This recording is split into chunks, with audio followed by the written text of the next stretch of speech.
Hello everyone.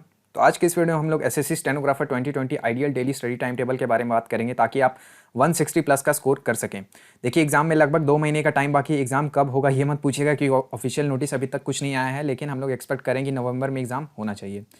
देखिए, सबसे पहले सबसे इंपॉर्टेंट बात कि कितने घंटे पढ़ना चाहिए। बहुत ज़्यादा सवाल आता है ये, और घड़ी को देख करके ज़्यादातर लोगों के मन में इस तरह के ख्याल आते होंगे, stress, delay, busy, pressure, no time, इस तरह की चीज़ें आती होंगी घड़ी की देख करके। लेकिन सबसे पहला सवाल आपको ये पूछना चाहिए कि कितने घंटे पढ़ने की ज़रूरत है। क्या 8 घंटे पढ़ने से हो जाएगा, 10 घंटे पढ़ने से हो जाएगा, 12 घंटे पढ़ने की ज़रूरत है। दूसरा सवाल ये कि क्या ये प्रैक्टिकली पॉसिबल भी है आपके लिए कि आप 12 घंटे कंसिस्टेंसी के साथ पढ़ सकें हर दिन। मतलब एक दिन पढ़ना है, दूसरे दिन पढ़ना है, ऐसा नहीं। आपको पूरे 2 महीने तक 12 घंटे पढ़ते रहना, क्या आपके लिए पॉसिबल है। और इससे भी ज़रूरी सवाल ये है कि क्या ये ज़रूरत भी है कि आपको 10 या 12 घंटे पढ़ने की ज़रूरत है हर दिन एसएससी स्टेनोग्राफर 2020 की तैयारी करने के लिए। तो इस सब का सवाल हम लोग जानने के लिए कोशिश करेंगे। सबसे पहले टाइम टेबल बनाने से पहले ये जानना ज़रूरी होता है कि कितने देर का टाइम टेबल बनाए। क्या दिन भर पढ़ते रहना है। देखिए, ना तो दिन भर आपके पढ़ने की ज़रूरत है और ना ही ये पॉसिबल है मेजॉरिटी ऑफ द लोगों के लिए। ठीक है, 90% लोगों के लिए मुश्किल होता है 10 से 12 घंटे कंसिस्टेंसी के साथ पढ़ पाना। अगर आप एक्सेप्शन है तो बहुत अच्छी बात है, लेकिन मेजॉरिटी ऑफ द लोग जो हैं वो 2 महीने तक लगातार 12 घंटे सस्टेन नहीं कर पाएंगे, मान करके चलिए। ठीक है, तो इसीलिए हम लोग क्या करेंगे, सबसे पहले कि एक लिस्ट प्रिपेयर करेंगे। लिस्ट क्या प्रिपेयर करना है कि जो जो काम आपको करने की ज़रूरत है इस मंथ के अंदर या अगले 2 मंथ के अंदर आपको क्या काम करना है। डिपेंड करता है वीडियो आप कब देख रहे हो, उसके हिसाब से थोड़ी चीज़ें वैरी करेंगी। लेकिन जब भी आप देख रहे हो आपको एक लिस्ट तो बनाना पड़ेगा कि इतना इतना काम मेरा बाकी है। जैसे फॉर एग्जांपल, मैं यहाँ पर एक एग्जांपल के लिए लिस्ट है, आप चाहो तो पॉज करके इस लिस्ट को पूरा पढ़ सकते हो कि 1000 क्वेश्चन आपको रीजनिंग के सॉल्व करने, 1000 इंग्लिश के क्वेश्चन सॉल्व करने। अब देखो, 1000 क्वेश्चन रीजनिंग के अच्छे से समझ समझ के सॉल्व कर लोगे तो बहुत अच्छी तैयारी हो जाएगी रीजनिंग की। एकदम ऐसा तो नहीं हो जाएगा कि फुल मार्क्स आ जाए, लेकिन एक ढंग की तैयारी हो जाएगी अगर सही सोर्सेज से रीजनिंग की प्रैक्टिस लगाओगे तो। ठीक है, उसी तरह अगर आप जीके की प्रिपरेशन करोगे, जीके का सुपर शॉर्ट नोट्स का पीडीएफ जो हम लोगों ने बना कर रखा है, अगर आप उसको लेकर के उसको पढ़ते हो तो उसमें भी आपको ज़्यादा टाइम नहीं लगेगा। हार्डली 4 घंटे में आप पूरा जीके जो है एक बार बर्ड्स आई व्यू ले सकते हो, कवर कर सकते हो। उसके बाद नोट्स वगैरह बनाने में जो आपका टाइम लगेगा सो लगेगा।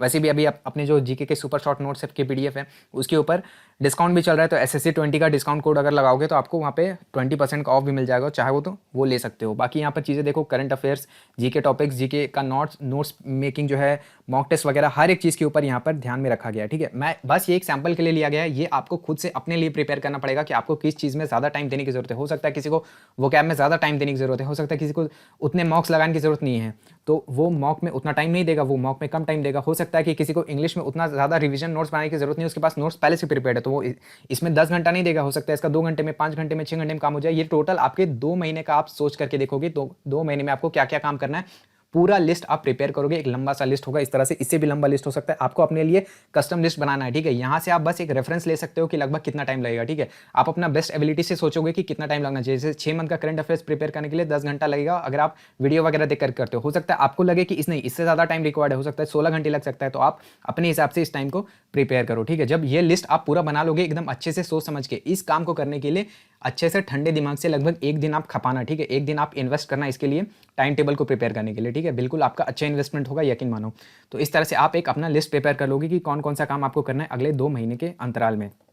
उसके बाद अगला स्टेप क्या होगा कि सारा टाइम जो जितने भी घंटे आए उसको आप ऐड कर लोगे। इस जो सैंपल हम लोगों ने लिया था, इस सैंपल के अंदर 182 आवर्स का आ रहा है। ठीक है, तो अभी एक और काम करना है। अब इसमें क्या करोगे कि 1.3 से इसको मल्टीप्लाई कर दोगे। 1.3 क्यों? क्योंकि 30% का हम लोग एरर मान कर चल रहे हैं। एरर क्यों? तो एरर इसलिए क्योंकि जब आप लोग टाइम टेबल बनाते हो तो उस टाइम आप एकदम अच्छे मूड में होते हो, लगता है कि यार कुछ भी कर लेंगे, अपने आप को 30 मार्क का समझते हो, इसलिए बहुत सारी चीज़ों में आप अपने आप को ओवर एस्टिमेट कर लेते हो कि ठीक है ये बहुत जल्दी कर लेंगे, ये बहुत जल्दी कर लेंगे। तो उसको ध्यान में रखते हुए, प्लस कुछ टाइम ऐसा होगा कि मान लो जो बीच में कुछ ऐसी चीज़ें आ गई, आप इंसान है या रोबोट तो है नहीं, बीच में कुछ एक्सेस चीज़ें भी आ सकती है, कुछ एक्स्ट्रा काम आ सकता है, कुछ हो सकता है कि घर का कुछ काम आ जाए, तो उसके वजह से हो सकता है 1-2 दिन हम लोग बीच में नहीं भी पढ़ पाएँ। तो उसके लिए वो सबको ध्यान में रखते हुए 30% का एरर मान करके चला जा रहा है, और इसीलिए 182 में 30% और ऐड कर दिया जा रहा है। तो 1.3 से यहाँ पर आप मल्टीप्लाई करोगे तो इसमें 30% का एडिशन अपने आप हो जाएगा, और लगभग 237 आवर्स हम लोग को आया। ठीक है, हमारे इस सैंपल वाले में आया, आपका ये बिल्कुल वेरी करेगा अपने हिसाब से। ठीक, अब 237 आवर्स हम लोगों को टोटल देने हैं। उसके बाद क्या, अप्रॉक्स हमारे पास 2 महीने, माफ़ करिएगा 2 महीने अप्रॉक्सीमेटली, यानी कि हर महीने आप अप्रॉक्सीमेटली इफेक्टिवली 26 दिन दे पाओगे। 26 दिन क्यों?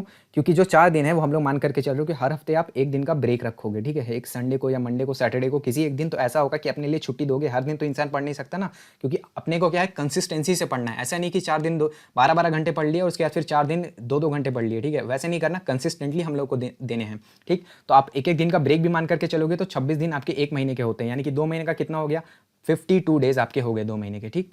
तो 52 डेज हो गए। अब यहाँ पर आपको क्या करना है कि 237 को डिवाइड मार देना है 52 से, अप्रॉक्सीमेटली आपके 5 घंटे आएंगे, यानी कि अप्रॉक्सीमेटली हर दिन अगर आप 5 घंटे पढ़ लेते हो, ठीक है, अच्छे से पूरा ध्यान लगाकर अगर आप सिर्फ 5 घंटे भी हर दिन के निकाल लेते हो, तो वो जो हमारा बड़ा सा टास्क लिस्ट आया था, ये वाला लिस्ट, ये पूरा लिस्ट आप कंप्लीट कर जाओगे। उसमें भी फिर आगे आपके कुछ अच्छे टाइम आपका बच जाएगा, ठीक है, क्योंकि हम लोगों ने 30% का एरर भी मान करके चला है।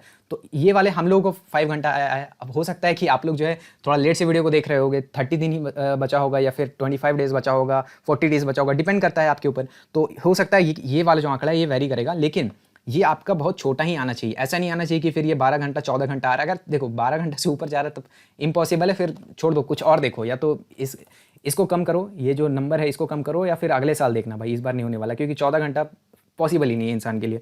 तो कोशिश करो कि ये एक छोटा नंबर है। अब इसको देख करके थोड़ा लग रहा है कि ये अचीवेबल है, हाँ ये हो सकता है यार, बहुत बड़ी बात तो नहीं है 5 घंटे, या फिर हो सकता है आपका 6 घंटे 7 घंटे भी आएगा, 7-8 घंटे भी थोड़ा सा डूएबल लगता है, देख करके लगता है कि हाँ चलो कर लेंगे। उसमें भी हम लोगों ने एरर भी माना है, तो इससे भी आपको बहुत सारा बेनिफिट मिलने वाला है, ठीक। अब आपको इस टाइम के अकॉर्डिंग अपना एक टाइम टेबल बनाना है। एक सैम्पल मैं आपको यहाँ पर शो कर देता हूँ। हमारे जो 5 घंटे के हिसाब से हम लोगों ने यहाँ पर एक सैम्पल टाइम टेबल प्रिपेयर किया है।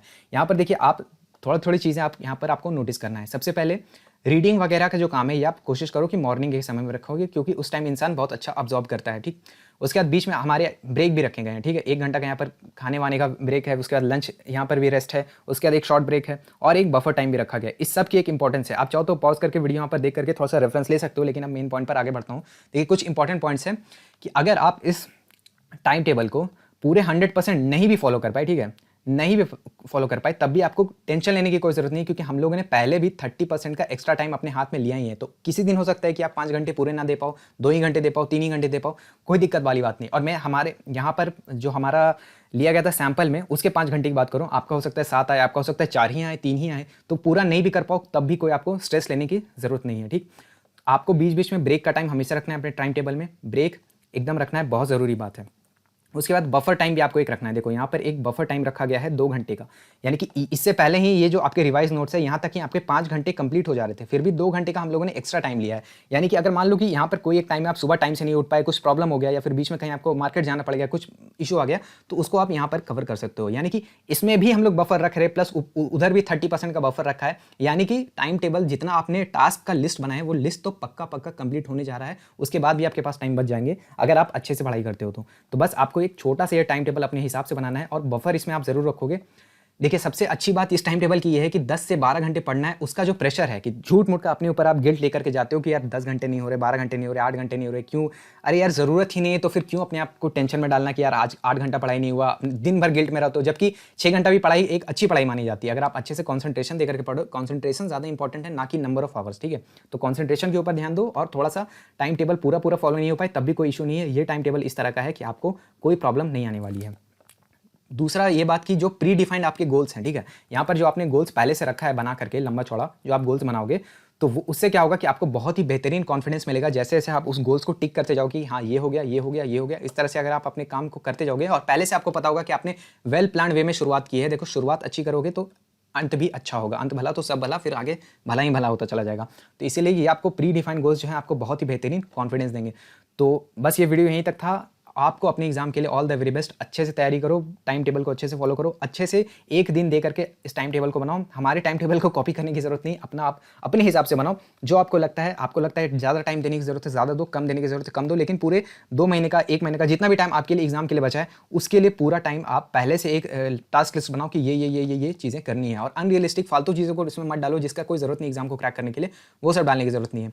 तो उस तरह से अगर आप टाइम टेबल बनाओगे तो आपका टाइम टेबल बहुत हद तक फॉलो होगा और आपका जो है प्रिपरेशन भी मैक्सिमम होगा। प्लस सबसे इंपॉर्टेंट बात जो होती है वो कॉन्फिडेंस होती है। इस तरह के एग्जाम्स को क्रैक करने के लिए आपको नॉलेज से ज़्यादा कॉन्फिडेंस की जरूरत होती है। तो कॉन्फिडेंस बहुत ही बेहतरीन ढंग से आपके अंदर भर के आ जाएगा एकदम। तो बस इसी बात के साथ अपना वीडियो यहाँ पर मैं खत्म करता हूँ। वीडियो को देखने के लिए आपका बहुत बहुत धन्यवाद। अपने दोस्तों के साथ इसको शेयर जरूर करिएगा। मेरा नाम है ऋषिकेश। जय हिंद।